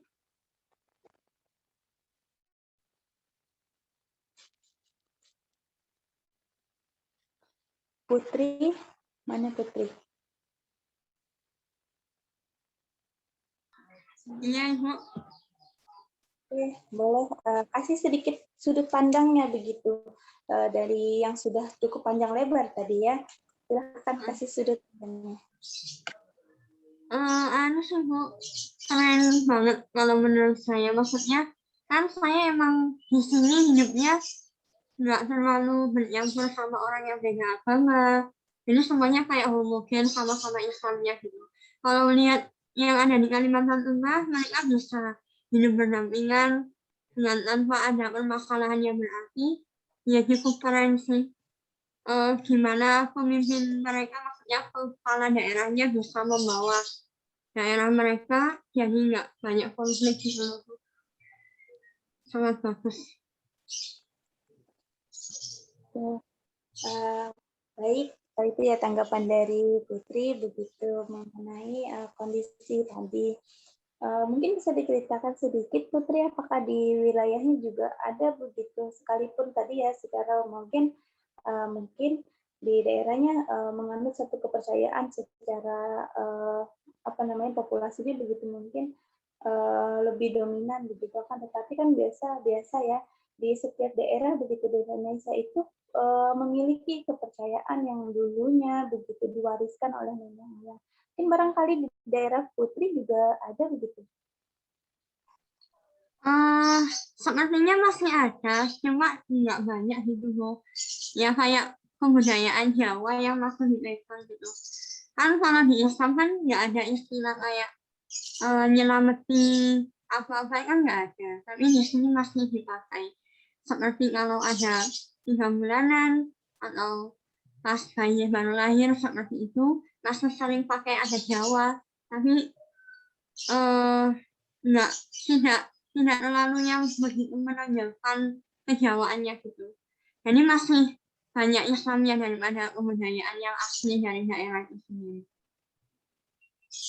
Berarti Islam sendiri begitu ya di daerahnya Mbak Putri begitu ada masih pengaruh daripada kebudayaan itu sendiri ya. Nah, itulah sebetulnya uniknya gitu ya agama-agama itu ada di setiap daerah begitu, bahwa menonjolkan sisi-sisi kedaerahannya tadi seperti yang sudah disampaikan oleh beberapa narasumber begitu, bahwa itu menunjukkan begitu ya bahwa penerapan nilai-nilai dari Pancasila itu sendiri sebetulnya sudah menjadi satu begitu, karena memang itu menjadi falsafah bagi kehidupan kita sehari-hari begitu, sehingga nilai-nilai itu kemudian diadopsi dan tidak meninggalkan tadi seperti yang diceritakan bahwa tidak meninggalkan kedaerahannya, sekalipun di dalam agama apapun tentunya memiliki aturan-aturan begitu. Akan tetapi seperti sharingnya Mbak Putri juga begitu ya, bahwa sekalipun di suatu agama begitu, tetapi juga nilai-nilai lokalisasi religius daripada agama itu ada begitu dituangkan hasil-hasil dari kebiasaan begitu, ataupun ada istiadat daripada daerah-daerah setempat. Baik, terima kasih Mbak Putri. Mungkin ada lagi satu orang yang bisa sharing.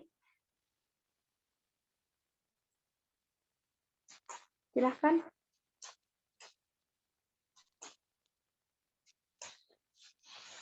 Muhammad Irfan, mana nih Muhammad Irfan? Ada?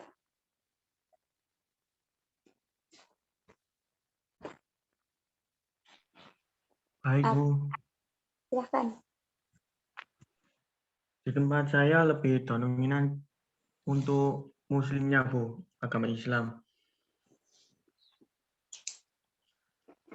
Jadi untuk biasanya kebudayaannya itu pada di saat kayak malam Jumat Legi itu ada perkataan di masjid gitu, Bu. Oke, itu tradisi ya, tradisi orang-orang di situ atau memang itu bawaan begitu daripada agama itu sendiri? Itu merupakan sebuah tradisi, Bu. Kayak malam Jumat Legi itu datang ke makam gitu, Bu. Ada historisnya nggak? Boleh diceritain gitu, sharing dulu. Kalau historis saya belum tahu, Bu. Berarti apa namanya, mungkin keluarga belum pernah cerita ya kenapa sih gitu setiap malam Jumat pagi ya, kemudian diadakan kunjungan ke makam gitu. Barangkali ada sedikit gitu cerita-cerita orang tua atau keluarga kerabat. Dulu pernah kecil itu diceritain, semisal di Jumat Legi tidak ke makam itu orangnya biasanya balik pulang ke rumah gitu, Bu, dengan keadaan menangis, yang rohnya itu. Oh begitu, sehingga dilakukanlah kunjungan itu tadi ya.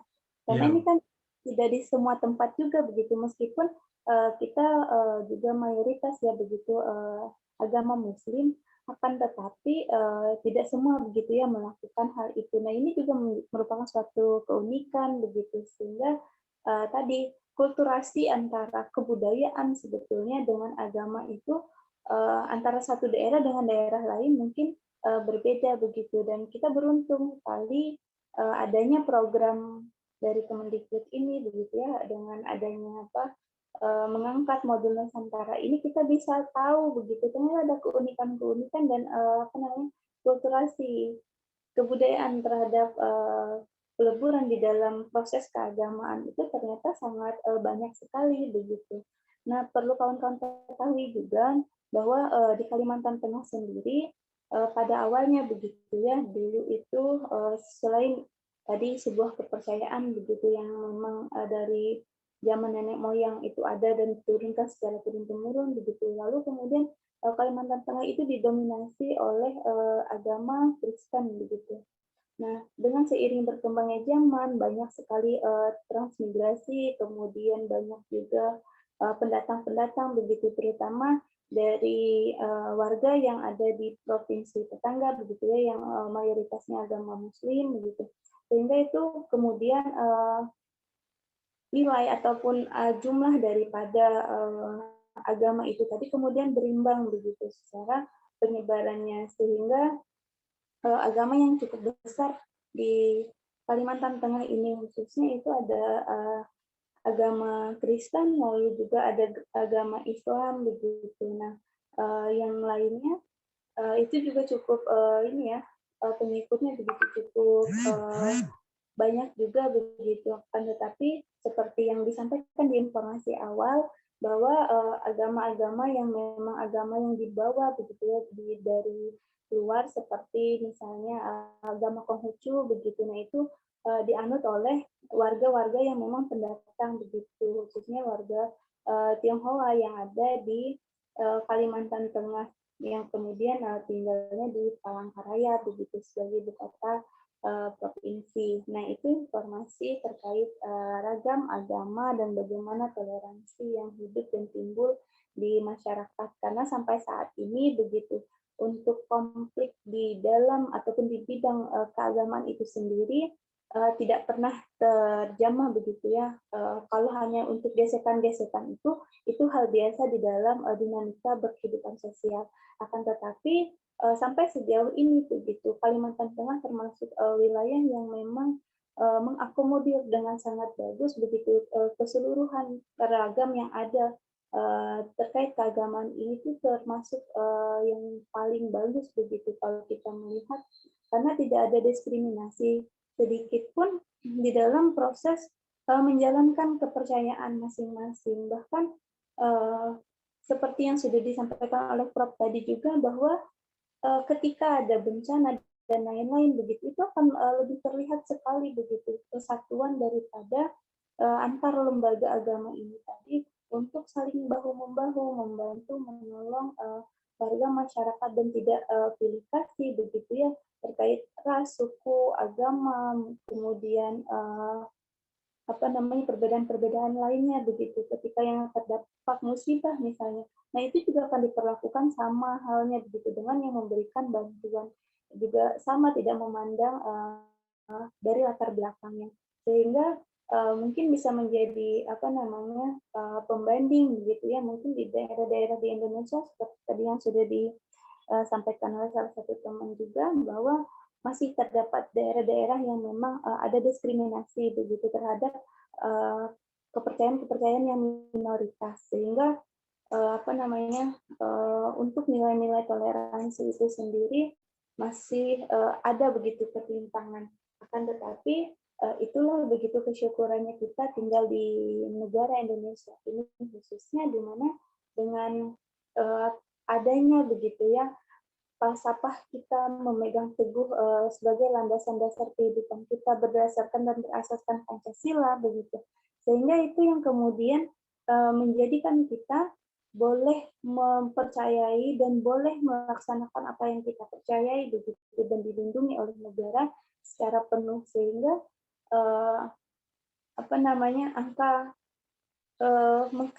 mengkerdilkan begitu daripada proses pelaksanaan peribadahan itu tidak ada di Indonesia. Kalaupun terjadi di beberapa wilayah itu hanyalah gesekan di lokal saja begitu, tapi tidak secara menyeluruh. Nah, itulah tadi kawan-kawan perjalanan begitu ya, perjalanan cerita kita hari ini terkait rumah ibadah. Sebetulnya sangat senang sekali kalau kita tuh bisa virtual Zoom begitu ya, untuk virtual tour ke rumah-rumah ibadah secara langsung begitu. Akan tetapi dengan melihat Kalimantan Tengah itu juga salah satu wilayah yang cukup luas begitu. Jadi antara satu titik tempat dan ke tempat lainnya begitu memerlukan waktu yang cukup panjang, memerlukan waktu yang cukup lama, dan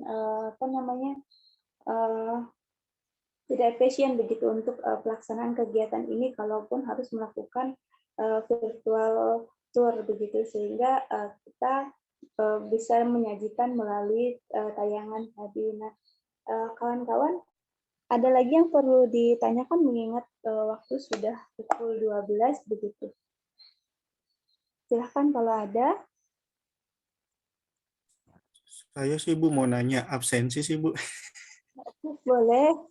Nah, absensi saya yang kedua kemarin tulis masih absen, belum terhitung masuk gitu Bu, hadir. Nanti saya coba setting lagi ya, coba dikirim ulang begitu untuk tugasnya, karena kemarin yaitu kekurangan dan kelemahannya adalah pada dikti kita sering down gitu, bahkan di universitas-universitas lain juga banyak yang mengeluhkan seperti itu, bahkan sampai saat ini ada yang tidak bisa presensi sama sekali. Nah, ini menjadi kendala juga sebetulnya kan, tetapi kawan-kawan ini ya, saya berusaha untuk tetap membackup begitu. Saya selalu arsipkan untuk presensi kawan-kawan sehingga kawan-kawan tidak perlu hadir, tidak perlu khawatir begitu untuk kehadirannya, karena memang tetap juga akan, tetapi nanti biar bisa terbaca kembali, saya coba setting lagi. Dari kemarin sudah di-setting begitu, tapi ternyata tetap belum bisa ini, padahal sudah saya coba tarik ya kemarin itu untuk jawaban, sehingga yang masih dalam kuning belum terkirim sampai finishing itu saya coba sudah untuk tarik, sehingga semuanya sebenarnya di ininya sudah itu begitu, sudah semua menjawab begitu, tetapi ternyata tidak terbaca masih pada presensinya. Nanti saya coba lagi ya. Kalau untuk hari ini saya coba menggunakan yang lain begitu, dengan menggunakan kalian ketika masuk dan membaca modul itu bisa terbaca presensinya. Dan jangan lupa tadi ya untuk mengklik yang menyatakan bahwa kalian sudah membaca modulnya begitu. Kita coba lihat dulu, karena ini kita juga baru coba-coba begitu ya untuk presensi. Jadi kita coba lihat mana yang lebih efektif dan memudahkan kawan-kawan. Kan tetapi untuk setiap pertemuan kita kan selalu memberikan pertanyaan ya, mengukur sejauh mana, dan itu menjadi salah satu opsi begitu di dalam penilaian kepada kawan-kawan. Karena sudah disampaikan juga ya sebelumnya bahwa penilaian kita itu ada 3 begitu. Nah ini juga salah satu bentuk penilaian kepada kawan-kawan nantinya. Baik, ada lagi? Ya, Bu. Saya cukup, Bu. Terima kasih, Bu. Baik, terima kasih. Ada lagi yang lain?